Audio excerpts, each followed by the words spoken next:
1691 emerge once more. I end up spending a few days playing around with my closest comrades and getting used to my new body. Getting Chrysalis to actually hit me was pretty hard, but we got there in the end. Tiny was too happy to hit me, if anything, his fists doing an admirable job smashing up my carapace. It was precisely that sort of concussive attack that the inner carapace plating was designed to help absorb, and it does an admirable job soaking up the punishing hits the ape dishes out. Even if I was a little surprised by how effective his punches were against my carapace, it turned out not to matter much, since the overwhelming tidal wave of healing fluid running through my body dealt with the damage in a matter of seconds. Seriously, it might take a little while, but once the regeneration network picks up speed, the amount of healing fluid it produces turns me into some sort of unstoppable juggernaut. Tiny's most devastating combo, unleashed at speeds I can't track with my eyes, isn't able to damage me faster than my system gets flooded with healing fluid. I haven't even mutated the thing yet. I'm starting to wonder if I'm going to end up immortal. The Golgari Triad really did an incredible job with the evolution. My body feels more comfortable and responsive now that I've gotten used to it, and the mutations and evolutionary choices they made worked out fantastically in the end. To be honest, it's a little bit of a relief to be off the species track I was on before. I've already got humans starting to deify me. Leaning any further into the vestibule, Knave, Alter Trio is only going to make it worse. And so, fully adjusted and ready to roll, I stride out of the chamber ready to take on the world. Tier 8 Anthony is here and he means business. Bam, ouch, are you alright, master? Of course, I was just testing the tensile strength of this arch, with my face. It's well built, as expected from the colony. Alright, maybe I'm not fully used to my size yet. I'm big, damn it, really big. To move through the tunnels, I need to crouch down a bit, lowering my abdomen closer to the ground, which is fine, I suppose. Puts a bit of strain on my legs and knees, but it's not a big deal. Speaking of my legs, they've undergone a bit of transformation in this evolution. A normal ant has very thin little stick legs, because they don't weigh anything, and members of the colony have thicker legs, because they're bigger, obviously. My legs are now rather chonky. I'd say they're twice as thick as they were before, capable of carrying my enormous mass about the place. The amount of muscle fiber packed into those things is crazy. To be honest, other than my face, the most dense muscles in my entire body are in the legs. Still, it's nice to be out and about. Tiny and the others follow in my wake as I venture forth and see how things are going. The fortress nest of the colony doesn't seem to have changed much while I was asleep. It's packed full of ants and woofers, with channels humming with mana running all over the place. I'm a little surprised they still ran any mana all the way up here. Considering how much larger the invasion has gotten, I assume they've built more forward bases than this, but then again, the fortress was made to process mana, so may as well let it do its job. Moving to one of the arterial highways as soon as I can, I find even that previously spacious tunnel feels a bit cramped. Certainly the other ants find it a touch squeezy once I get in there. At least, that's what they tell me. Taking up enough space, are you, eldest? Not sleeping on the job any longer? Had enough torpor, eldest? We thought you were going to sleep forever. Surely taking this many lanes up by yourself is selfish. Hurry up. The last one is a healer, naturally, and I shift a little to let them get through. Grumbling, the little ant speeds past me, but gives a dip of the antennae to show their very minor appreciation. I'm feeling more generous to the healers, though, not sure why. Rao Beta. Eventually, I reach the main shaft, take a deep breath, then start climbing up. The pain is sharp and immediate. Stupid call. It's been a lot worse than this in the past, so I endure and keep on climbing. When I get to the fourth, it's really going to hurt like heck, but I won't need to be up there for long, hopefully. Sort out the Green Mountain in a few days, then back down to the fifth to remind the Krath of who they're messing with. Gway hey. Ouch. This place is seriously busy, though. The higher I go, the busier the shaft gets. Also, I may be wrong, but I think it's a lot wider than it used to be. Platforms loaded with crates and ants descend constantly, suspended from ropes as thick as a human. Special loading devices hook onto them and pull them into side tunnels fitted with rails, and off they go, rapidly picking up speed and rolling out of sight. We have a rail network in here now. What the heck? The closer I get to the top, the more platforms I see. There are dozens and dozens of them being lowered down every minute. It gets to the point where the shaft is so packed I don't have space to keep climbing up the wall. Holy moly, this is a lot of stuff. A little irritated, I cling to the wall while I wait for an opening, but one doesn't seem to be coming anytime soon. I'd say it's like a traffic jam, but it's flowing just fine, only in one direction. Eldest, if you want to get higher, you should come through this tunnel. A cool scent reaches me from nearby. Looking around, I see Solent, along with her closest advisors, looking at me from a nearby side tunnel. Will I even fit in there? I ask. It'll be tight, but you will. There's another arterial passage that will get you closer to the entrance to the fourth. This shaft is exclusively used to bring material down now. Oh, it's a little awkward, but I manage to clamber around and squeeze into the tunnel by pulling my legs in as close as they will go, Tiny and the rest squeezing in after me. Right, which way? I ask. The little general, who is hilariously little now, I have to say, looks up at me, clacking her mandibles. Senior, she says, where are you going? 1692. What Solent wants, what Solent gets. Isn't it obvious? I say, waving an antenna. I'm heading to the fourth and dealing with those chumps who are sniffing around our territory. Our siblings are in danger of being captured. Haven't you heard? Yes, of course I've heard about it, Solent says calmly, but why are you going to deal with it? So far, the Delvers have failed to capture a single one of us. They are hardly a threat. Meanwhile, we are battling the Krath on multiple fronts right here in the fifth. We need your help. An ant has no facial muscles, and is therefore incapable of throwing, or having any expression at all, but you'd be amazed what you can communicate with antennae. I wave them in a pattern that suggests, what the heck are you on about, you nutter, while prodding Solent and her crew to start moving up the tunnel. I haven't got all day, let's skitter and chat. Come on, get moving.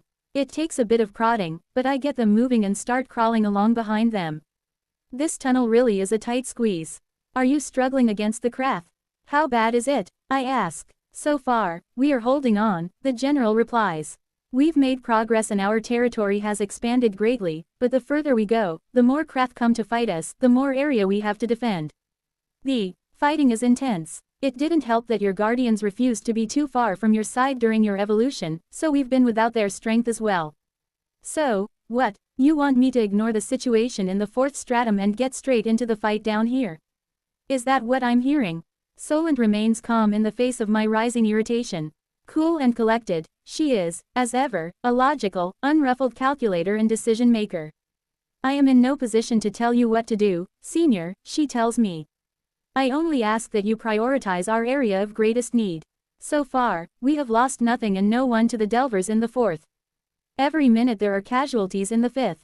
Allowing the capture of our siblings in the fourth would be tragic, allowing the capture of our siblings in the fifth would be catastrophic for all of Pangara. It is clear where you can serve the most good. She isn't wrong, not in the slightest. The logic is fairly unassailable, I can't deny that, and I certainly have a bone to pick with the Krath. Staying here and heading straight to the front lines to smash slug faces in is undoubtedly the correct thing to do. But I'm not going to do it. Solent, one of our sisters was taken by the Church of the Path, you know that, right? I do. And you know what happened to them? I do. Of all the ants in the colony, I feel like I'm the one who knows the little general best. It's almost impossible to know what she's thinking and feeling at any given moment. Difficult to read, even for an ant, Solent keeps her cards very close to her thorax. Yet, despite her reserved nature, I know she feels a deep sadness and anger when she thinks of the sibling we lost in the Twin Cities. I swore that would never happen again. Not even a single time. It shouldn't have happened once, I'll be dead and eaten by centipedes before I let it happen twice. I clack my mandibles fiercely, the sharp crack, echoing through the tunnels and setting the loose stones around us trembling. Never again, Solent, I don't care what else is happening around the colony, I refuse to allow anyone to use my family that way. The simple fact that they are trying is enough to make my blood boil and my carapace burn. If they actually succeeded, I would crush their mountain flatter than a pancake. I intend to put so much fear into them they won't make another attempt for 1,000 years. My inner fury is starting to show in my pheromones, and no one else says anything as I speak my mind. Solent is right, but I don't care about being right. The mere thought of a sister of mine suffering through that pain, being consumed in such a foul and evil way. I can't stand it. Green Mountain should be praising the skies and kissing the ground for their incredibly good fortune. If they had taken a single member of my family, there would be no going back for them. The Silver City might be out of my reach, but the Green Mountain is not. I'd pull every ant out of the 5th for the assault if I had to. Some things simply cannot be born. A new obese. I'll be back to help in the 5th as soon as this is dealt with, I assure the little general. Think about where you want to use me. I think I'm going to be a lot more effective against the slugs than I was before. But you're going to have to wait.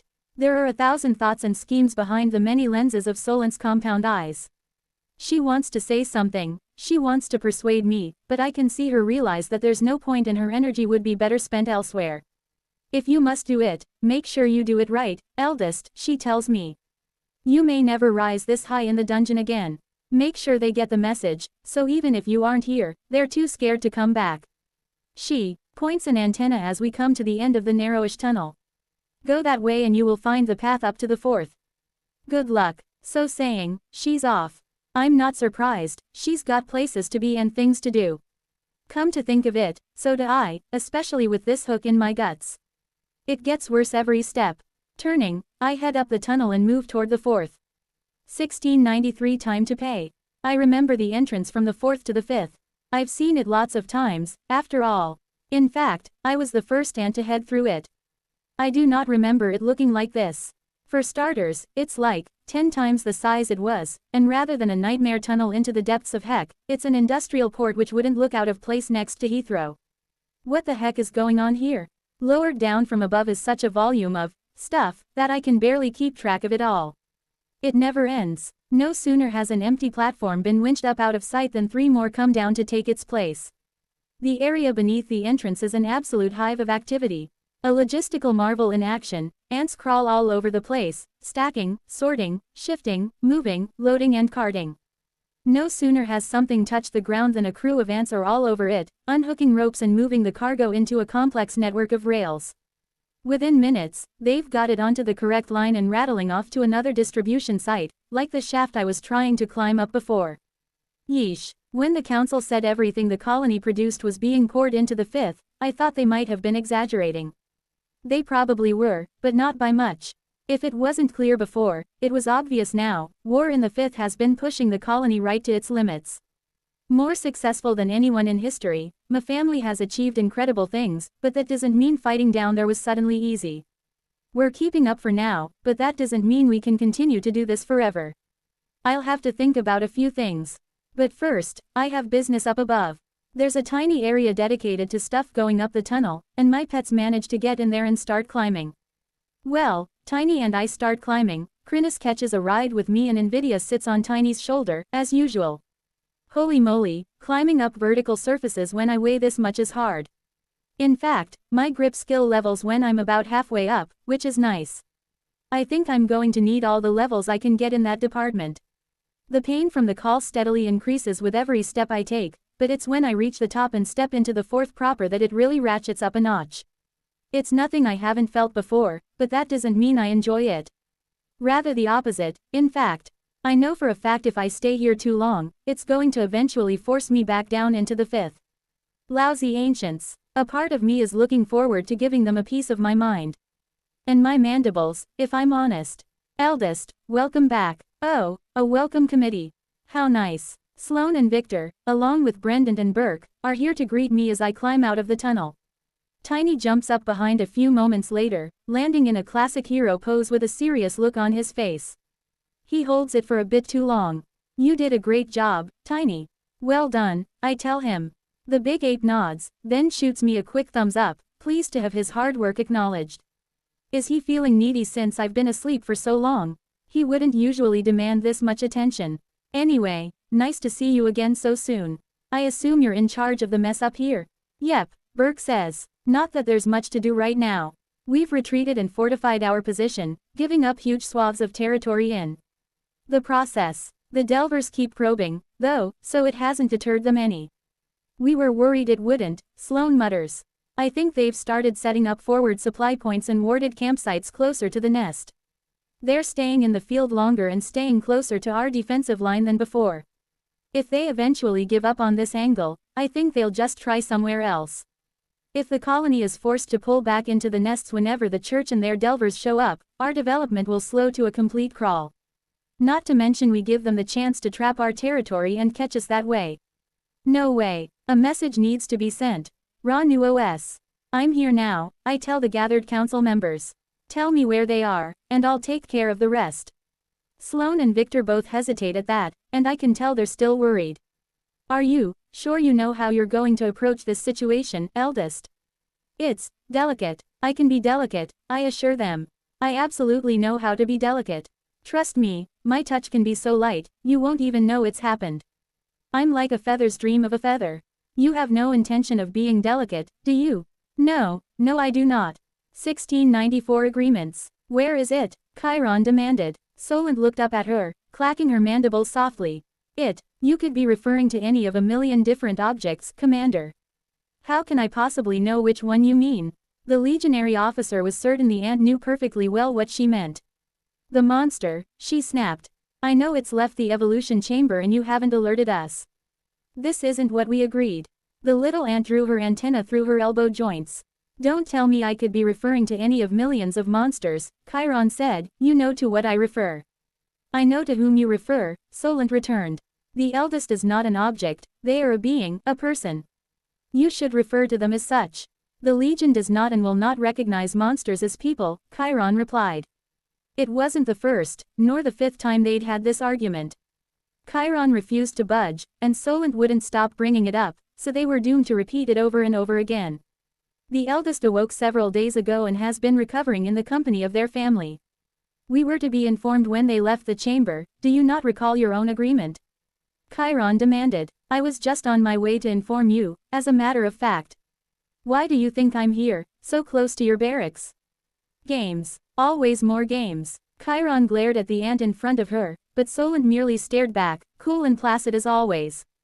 The general was perfectly aware that sending a runner would have been quicker. For some reason, Solent was delaying them. Just where was that damned ant going? You are skirting dangerously close to violating the terms of the agreement. But not actually violating them, Solent pointed out. The eldest recently left their chamber, and I am here informing you of that fact. Have you chosen your designated liaison? I will make sure they are taken to the eldest as soon as possible. Hands on her hips, Chiron considered what to do next. Not for the first time, she wished she had something nearby she could hit. For 6 months, her legion had been ordered to sit on their hands and wait, a monumental waste of resources while the world started to crack under the strain of repeated waves. To a soldier, inactivity was simply part of the job. 95% boredom, 5% adrenaline-pumping abject terror. She was used to that. But the boredom became far less tolerable when there was no action to break it up. Tracking a monster as powerful as the ant was necessary, putting them down was even better. She knew that, she just never imagined she'd be forced into such an extended period of inactivity. When the damn thing had finally woken up, she'd been happy. At least something was finally going to happen. Only, the devious general had immediately let the creature slip the net and run off somewhere, without Legion supervision. Where is it? Chiron demanded, still considering her next course of action. The eldest. In the 4th stratum, Solent replied calmly. The 4th, yes. A tier 8 mythic up in the 4th. That would be uncomfortable for it. Not to mention the call dragging on its soul. Why in the world would the thing go into the 4th stratum? Evolving in the 5th had been a secret coup for the damned ant. Other than the Krath and the legionaries in the nest, nobody had been able to sense the evolution taking place, and neither of those two was in any position to do anything about it. Chiron had informed her superiors, of course, but even if the Legion had spread the knowledge around, monster hunters weren't going to delve into the 5th stratum to try and claim the prize. Hidden from the sight of the world's dungeon seers, the ant had managed to rise to tier 8 in almost total secrecy. Now they were running around on the 4th again. RBES. Why? There'd been something in her reports recently. What was it again? Commander, your liaison, Solent asked. Be silent a moment, I'm thinking. You are quite rude. Keeping tabs on the goings-on within the colony was almost impossible. They were spread over such a wide area, and there were so many of them now, that there were dozens of developments every single day. As an industrious monster, there seemed to be no slowing of momentum either. Yet, the fortress here in the 5th remained the focus of almost all their efforts, and news traveled through the non-ants who worked alongside the insects. News that was quietly collected by legionaries and brought back to her. Reports from the 4th stratum were bizarre most of the time. Something about ball games, strange business practices and fees. No, nothing like that. Tensions, delvers, It came back to her in a snap of the fingers. Green Mountain. I've picked my liaison, Chiron snapped. Who is it? Me. Where is the monster? To which, I'll find it myself. The commander roared, turning and sprinting away. She needed her armor and she needed it immediately.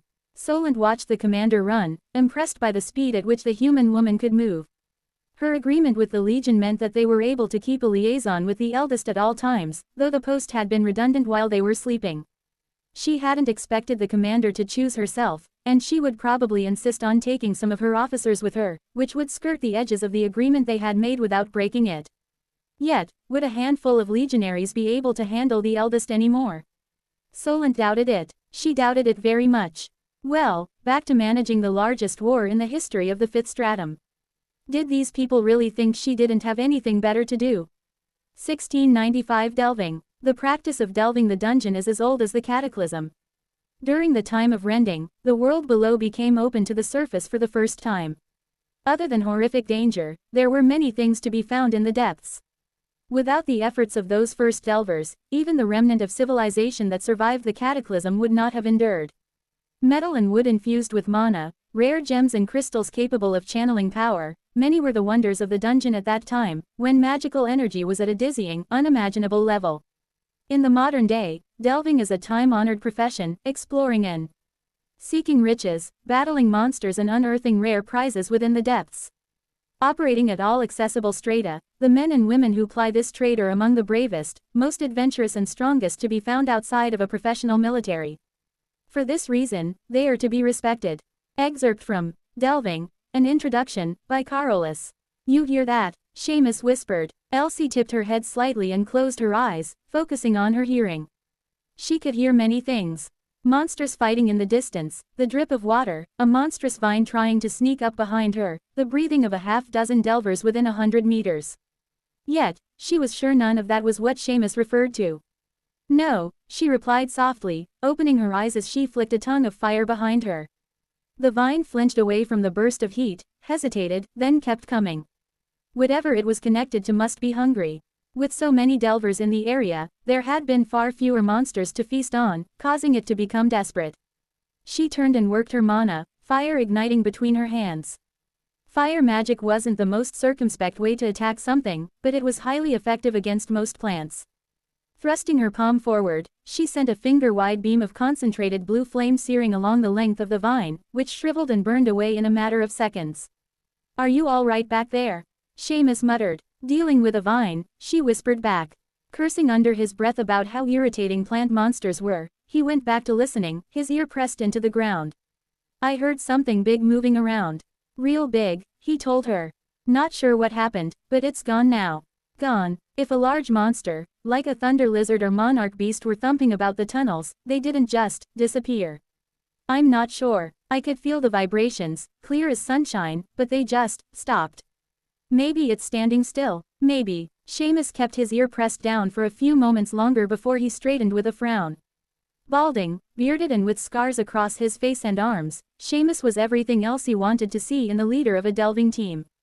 In this line of work, you either died young, or got smart, and someone who'd been in the game as long as Seamus was a damned genius when it came to the dungeon. Wearing sensible, beast leather armor, he looked like the thorough professional that Elsie hoped she would be in a few years when she had enough experience to strike out on her own. Better to be safe, he muttered to her, we'll back up 100 meters to that rock outcropping over there. There's too many idiots camped around here to make a capture anyway. If an ant shows up, there'll be a free-for-all. What did I say about those? Obes. For fools and dead delvers, she replied. Exactly. Following his lead, Elsie crept back down the tunnel, keeping to the shadows and making sure her senses, all of them, were open to the dungeon around her. In a place where a flower's thorn could kill, you stayed alert, or you never made it home. The first lesson every delver had to learn. When they reached the outcropping, the two delvers hunkered down, concealing their location by placing discreet wards and masking their scent. Only when all traces had been scrubbed did they start to observe once more. I still can't hear it, Seamus said. It was coming this way, a kilometer or two off. Can you sense any concentration of magic? Elsie focused, using her mind to sense the ebb and flow of power around them. At first, she sensed nothing, but after a moment she realized that wasn't quite right. The flow was off. Mana was moving, just a little, but she couldn't see any explanation as to why. Normally it would act that way if a large monster were around, pulled towards the beast by its core. Yet she couldn't sense a thing. That was not good. Mana's moving a little strangely, like there's something big out there, but I can't find any monsters that size. I don't like that one bit. We might have to back up further. Keep watch and I'll find another spot for us. What in Pangara is that? Seamus' voice turned hoarse towards the end, sending a spike of fear running down Elsie's spine. She whipped her head up and immediately froze. That shouldn't be possible. In the distance, a gigantic, colossal ant was floating through the air. Drifting into sight, the monster had its legs curled up beneath its body as it just drifted along. A deep purple, shimmering carapace, long, mean-looking mandibles, and eyes that shone like brilliant diamonds, the ant slowed to a halt. After a moment, it unfolded legs like tree trunks and drifted down to the ground. Elsie sucked in a sharp breath and Seamus whispered to her without taking his eyes off the creature. "What is it?" he hissed. "It was masking its core," she whispered back. "What tier? 8, possibly 9. By the path." Huddled in small groups, delvers throughout the tunnel hesitated, fearing to move, unsure what they should do. Clack, clack, clack, the monster slammed its mandibles together rhythmically. Laughing at them. 1696 How the tables do the turn thing. What do we do?" Elsie whispered urgently. "It's an ant. Didn't we come for an ant?" Seamus shook his head. "Fool girl," he replied, "we didn't come for a tier 8 giant. We are getting out of here." Help. Screams echoed in the tunnel as a delver lost their cool. Elsie couldn't see what was happening at first. Heart pounding in her chest, she looked out over the rocks, casting her eyes about trying to see what was happening. After a few seconds, she saw it. Someone she didn't know, a delver from another team, was rising up into the air, glowing red axe in hand, and flailing as they floated helplessly in the air. Desperate, they lashed out, sending an arc of deadly energy streaking through the air and crashing into the ant's carapace. Only for it to dissipate harmlessly against that deep purple material. Clack clack clack clack clack. A rapid staccato of mandible snaps, like a chuckle, emanated from the beast. The giant ant extended an antenna and prodded the helpless delver, mocking him as he continued to swing wildly. Without his feet planted, or any leverage, he couldn't exert much power, and the ant was clearly unharmed. A sick feeling rose in Elsie's stomach as she knew what was coming next. Monsters and delvers fought and killed each other every day. She herself had killed hundreds, if not thousands of dungeon spawn. Someone like Seamus had probably killed tens of thousands over their career. Everyone knew it could easily go the other way. She just didn't like to see it happen.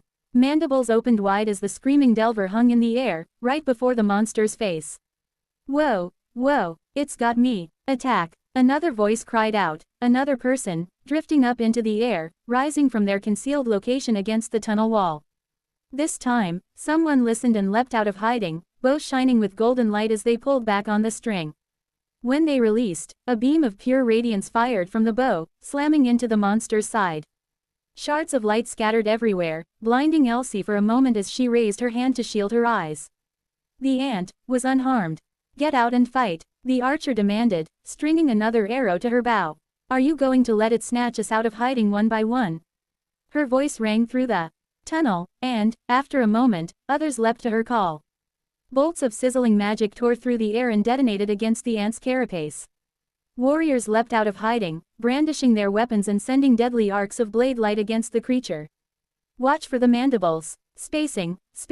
Mages to me. I'll shield you. Move.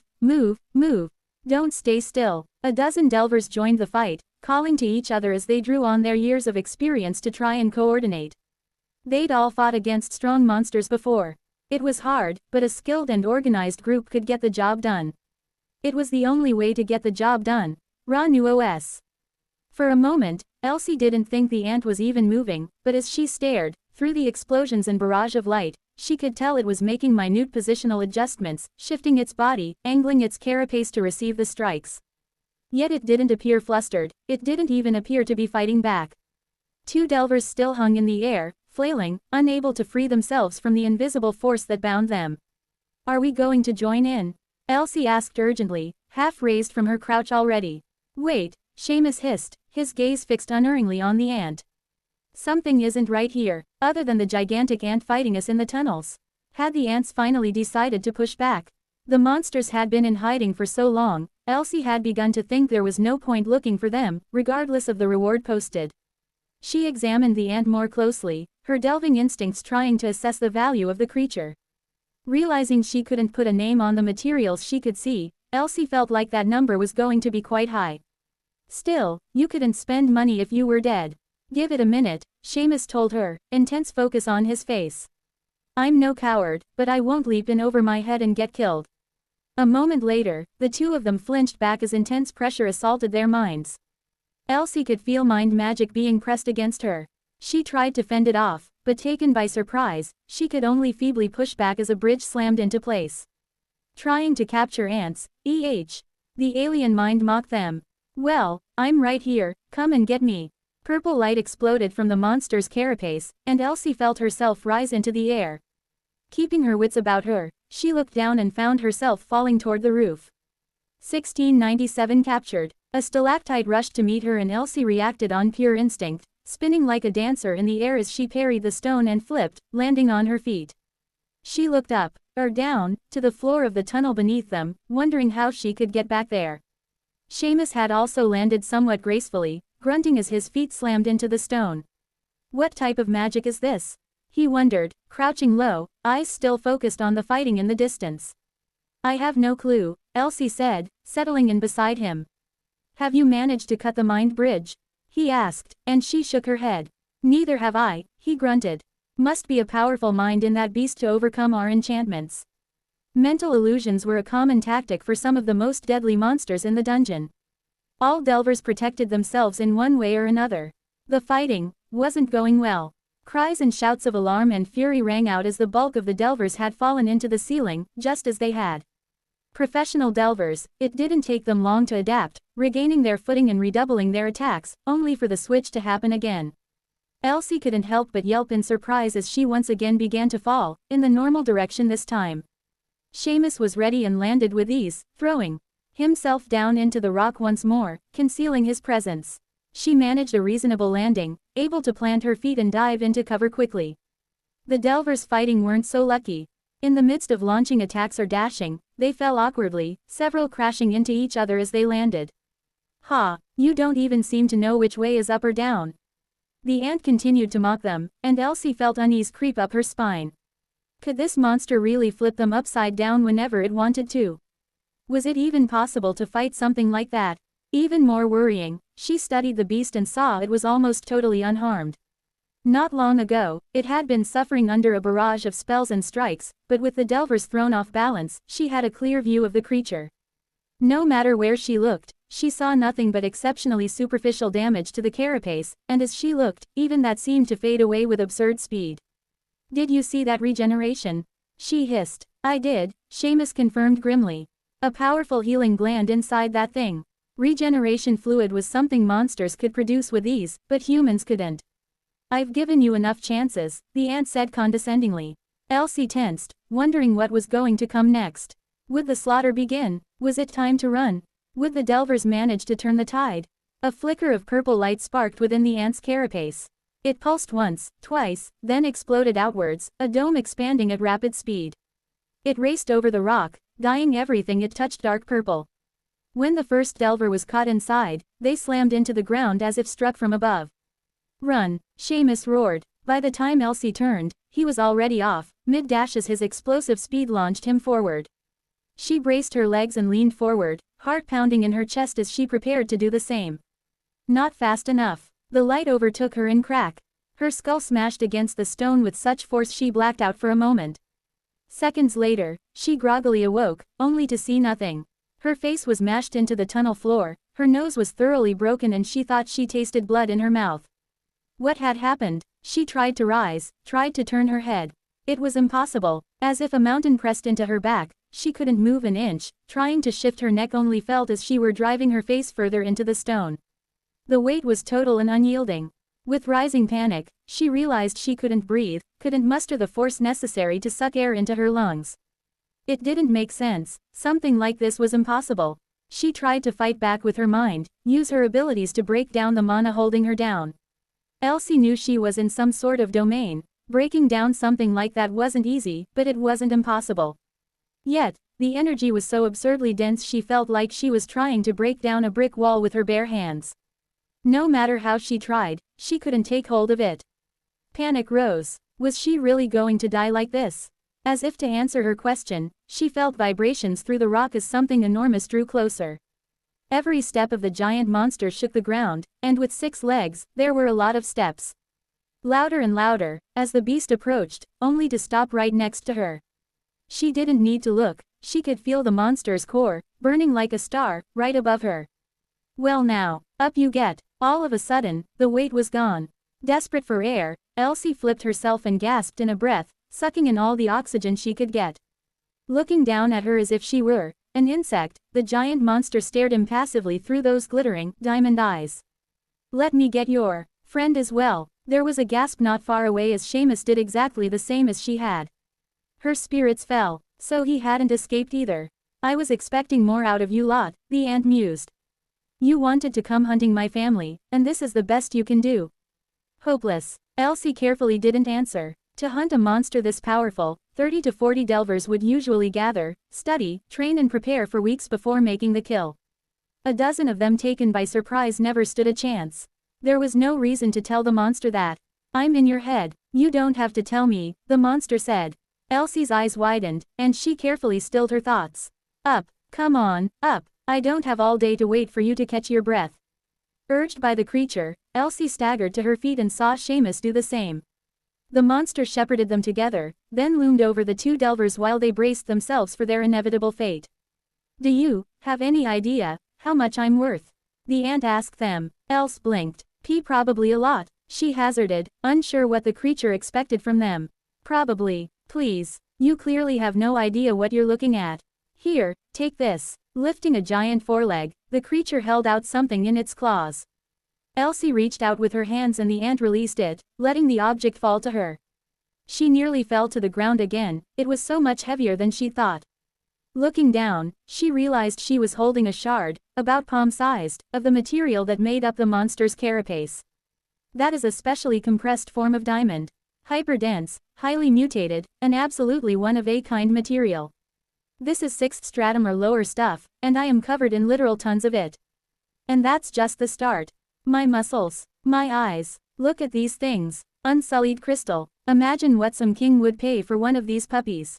I've got twilight filament antennae and soul crystal organs. This body is worth more than the Silver City. You won't find a prize like this for the rest of your lives. Elsie was struggling to process what was happening. Why are you telling us this?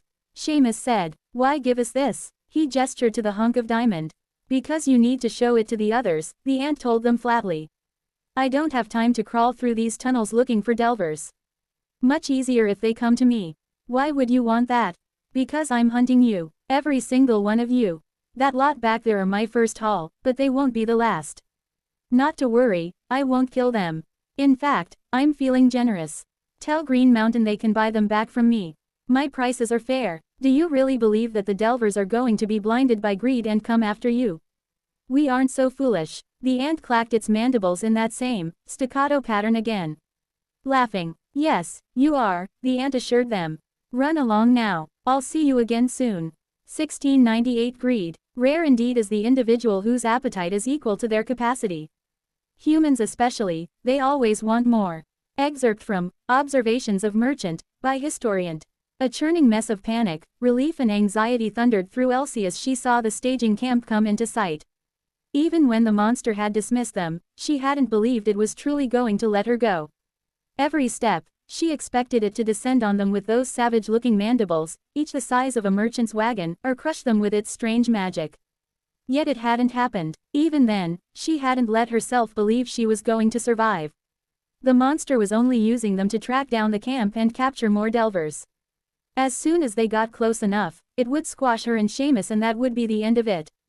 That hadn't happened, either. When she finally stepped over the warded threshold and the illusion of the tunnel wall fell away, the three-way war of emotions finally ended as relief overwhelmed its competitors and she collapsed to her knees. She was alive. She was alive. How many people had encountered such a powerful monster and lived to tell the tale? Not many. She'd certainly never met one. Tier 8. A mythic monster, a real powerhouse of the dungeon. Finding a monster at a higher evolutionary state than that in the fourth stratum was essentially impossible. Barely aware of Seamus slumping down to the ground beside her, Elsie just let herself draw in shuddering breaths, letting her thundering heart begin to slow its frantic beating. Elsie, Seamus, what the heck happened? A gruff voice called from nearby, and she didn't need to look to know who it belonged to. Frederick, Seamus groaned. There's a problem. A big problem. What? Have the ants launched an attack or something? Do we need to retreat? Sort of and maybe, the veteran Delver replied. Just give me a second. I don't think I've been that close to death in, ever. Frederick was a large, bearded man with a booming voice and presence to match.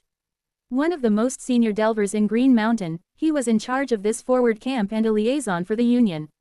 Dozens of other Delvers looked curiously at the two collapsed figures at the entrance, but otherwise went about their business, either resting in the neatly arranged tents or preparing to head out. Elsie had a feeling they wouldn't be going anywhere once word got out. Even now she could see the image of that monster just floating into view around the corner and the oppressive air around it. Against such a monster, she was completely helpless, unable to fight back, unable to even understand what was happening. If she never saw the creature again, she would be glad of it. Hopefully Seamus agreed and they left. There was plenty of work to be done in the dungeon without chasing the bounty on these ants. You couldn't spend money when you were dead. Are you sure? Frederick rumbled, a doubtful expression on his face as he stroked his beard. There's no word of the ants having a monster anywhere near that strong. I'm not a dungeon seer, Seamus snapped, but I watched it crush a dozen Delvers with ease, treated them like they were toys. Tier 8 at minimum, mythic for sure. Frederick held up his hands. Not trying to call you a liar, Seamus. I know your word is good. Why did it just let you walk away, then? You said it captured everyone else. It wanted us to tell everyone it was there. Even advertised how much it was worth, telling us about the rare materials in its body. It did what? Question mark quote. Frederick stared. Why would a monster tell Delvers how valuable it is? So we would try and kill it, Seamus said flatly. It wants us to try so it doesn't have to bother looking for us. Frederick looked utterly baffled. Well, I doubt there are many stupid enough to try and fight a tier 8 mythic. Catching one evolving is one thing, but fighting it. The big man pulled a face that said everything that needed to be said. Ron obeyed us. Seamus slowly picked himself up, then loosened the strings on the pouch tied to his belt. Reaching in, he removed the hunk of carapace the monster had given him. Frederick reached for it immediately, but Seamus pulled his hand back. This belongs to Elsie and I, he warned. If you acknowledge our claim, you can look at it. How many years have you known me? The senior Delver grumbled. You want it in writing. Seamus hesitated, then nodded. I do. I'm not trying to offend you, but I think this might be valuable. Elsie thought he might have taken offense, but hearing such words out of Seamus seemed to rouse Frederick's curiosity more than anything else. It took a few minutes to get the requisite forms signed and sealed, then Seamus handed it over. As soon as it fell into his hands, Frederick's eyes widened. Mother's milk. This is heavier than it looks. He turned it over in his hands a few times, running his fingers along the surface, then held it up to the nearest light source, carefully examining it. With dozens of years of experience, this was a man who knew the value of what he was looking at. Usually, I've never seen anything like this, he muttered, half to himself. Some sort of diamond. The monster's carapace is made of the stuff. It's incredibly hard. Swordlight barely put a dent in it. Can I take it to the seer? Get it assessed? Seamus shrugged. May as well. We can't get paid unless you do. Dungeon seers who specialized in monster cores and components were a staple of the Union and could be found everywhere Delvers gathered. Elsie was a little surprised one had bothered to come to this forward camp, but considering how many Delvers were working here, it made sense. They got paid by the commission, after all. Towards the back of the camp, tucked up against the wall was the seer's tent. After a moment, they were ushered inside to find a surprisingly young woman seated behind a table, magically enhanced glasses on her freckled face. You've got something good for me, she said eagerly. Take a look, Frederick said, placing the palm-sized hunk down on the table carefully. Looking intrigued, the seer reached out a finger and placed it on the surface, closing her eyes as she did so. The three Delvers waited with bated breath as she did her work, communing with the strange powers of the seers, reading the knowledge of the dungeon itself. After a few minutes, her eyes flew open and her face paled in shock. Where did you get this? She gasped, snatching the shard up in both hands. Frederick looked at Seamus, but he shook his head. Let's talk about what it's worth first, he said firmly. There's no price on this, the young woman said immediately. Elsie's heart dropped. The only consolation she'd taken out of that terrifying experience was the hope that they would get some pay out of it. The stone was worthless. What do you mean? Seamus said sharply. Isn't this some form of diamond? Flushing red, the dungeon seer shook her head furiously. Sorry, I wasn't clear. I mean there is no listed price. My skills tell me this is gravity-compressed diamond, and I don't need to check the listings. I'm sure that this is a brand new material. It's literally priceless. There was a sharp intake of breath and Elsie turned her head to see Frederick stroking his beard. You said the creature's carapace was made of this, he said to Seamus, eyes fixed on the diamond. How big did you say this beast was? 1699. That which is holy. So it showed up after all, Allier mused, looking up from the page in front of him.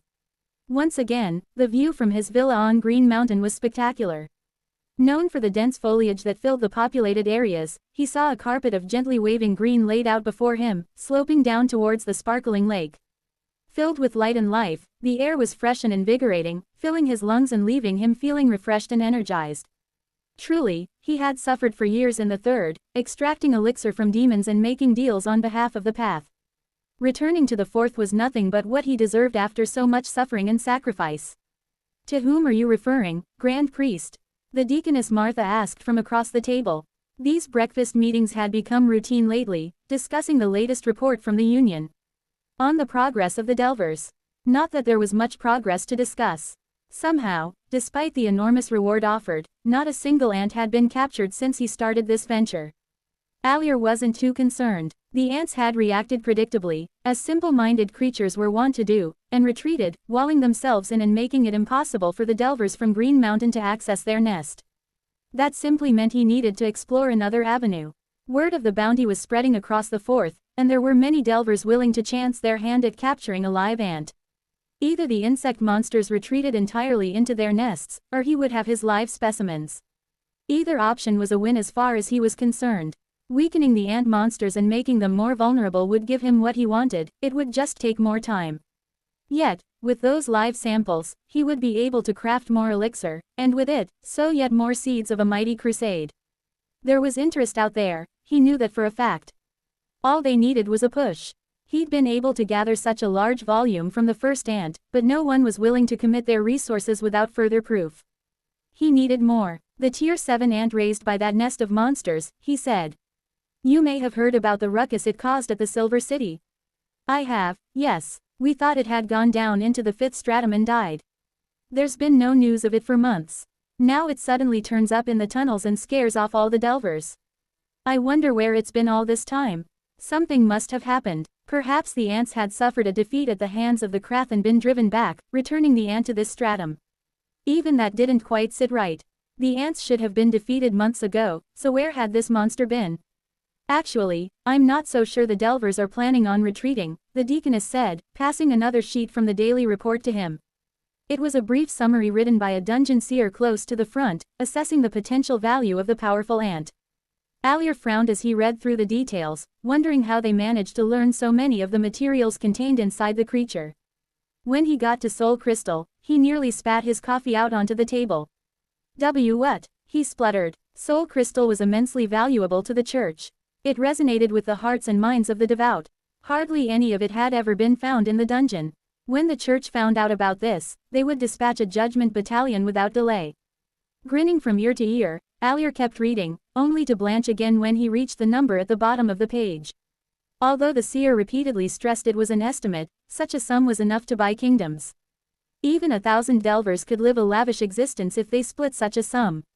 Allier felt a rising excitement. There was no chance the ant would be captured. Such a powerful monster was almost impossible to kill, let alone while holding back.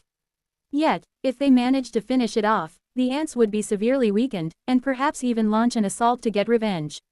If that happened, his crusade would happen sooner rather than later. Aobes, I have several urgent messages to send, he said, reaching for a clean sheet of paper.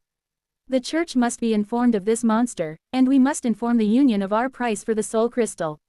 If a buyer was already lined up for a monster's components, then the money the Delvers could earn was no longer theoretical, it was guaranteed. According to this report, The ant has captured delvers and is offering to sell them back to Green Mountain, Deaconess Martha said hesitantly, offering another page to Allier, who had already begun drafting his letter. Sell them back, he muttered. Who do they expect to pay for them? Apparently. He snorted. More monstrous nonsense. Just because he offered a bounty and funded the teams didn't mean he was liable for their safety. Delvers died in the dungeon all the time. That was what they did. I don't know what that ant is trying to do, but it's only drawing a noose tightly around its own neck. If things go well, we could achieve all of our objectives in one fell swoop. Truly, the light of the path was shining on Allier today. His feet were surely treading in the right direction. 1700 scolded. You did what? So loud. Sheesh. You have absolutely nothing to complain about, I grizzle. I haven't killed anyone, not even the Delvers trying to capture my siblings so they can sell them to a church and melt them down for experience juice. Asking any more from me than that is ridiculous. Pin a medal on my carapace, damn it.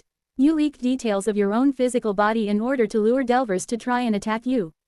Chiron stated. Do you have any idea what kind of response that will create? I don't even know what's in there, but I know it's rare. What kind of response? A big one, I hope. Does she expect me to complain if I get more rats than I expect in my trap? And what? You expect me to feel sad? I expect you to think before you act, she growls. Lady, you're in for a rough time if that's what you're looking for. Aren't you supposed to be getting me killed or something? What do you care if I bring an army of Delvers down on my head? I didn't expect complaints from the Legion, I expected a cheerleading section. Morelia looks like she's struggling not to laugh.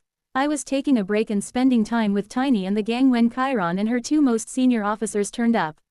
I barely had the time to stand up before Chiron whipped off her helmet and started yelling at me. I'm going to have to thank Solent when I get back to the 5th. I had no idea she'd agreed to let the Legion follow me around in order to secure their help during the wave. My antennae swing heavily through the air. Rather than a light and sharp swish swish, they give a rather more ponderous thwoom thwoom sort of sound. They're just too dang big. It's not going to be easy to figure out how hard I can thwack the little general without smashing her carapace to pieces. I'll need to find that line and then dial it back 2 or 3%. I won't say no if you want to get yourself killed, Chiron says, staring up at me with her arms crossed. What I'm worried about is the disruption and potential damage you'll cause with your stupidity. At a time when the waves are growing stronger and the cities are struggling to hold off the monsters, if you destroy 1,000 high-level Delvers, then Green Mountain may not survive another year. Which is my problem how? I say, exasperated. If they lose the fight they picked, who do they have to blame other than themselves? Isn't it the Church of the Path who picked the fight? Chiron says pointedly, the Delvers of Green Mountain are only a proxy trying to do their jobs. You aren't helping your case.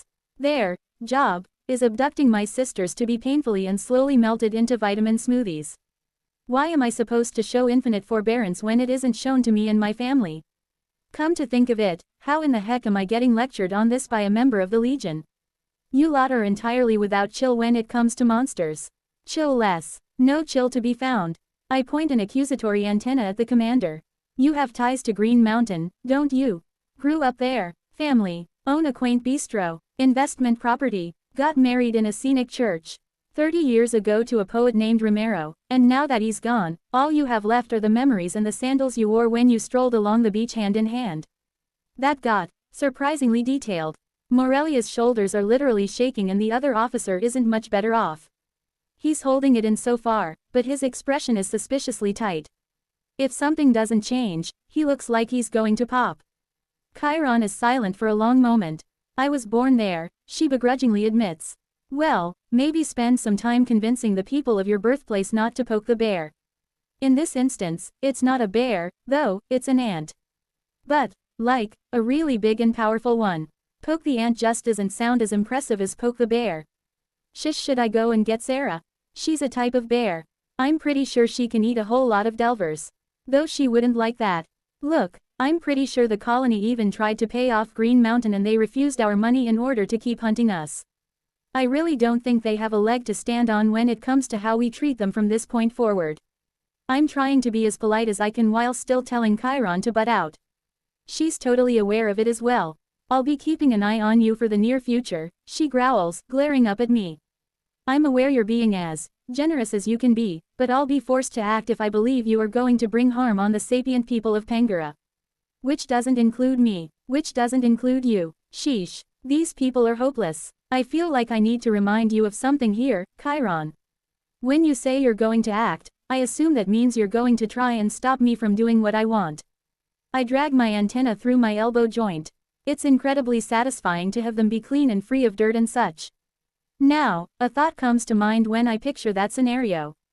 I point to Chiron, Morelia, and what's his name with a foreleg. You're going to stop me? You and what legion? I'm a tier 8 mythic monster. The three of you can't stop me from doing anything.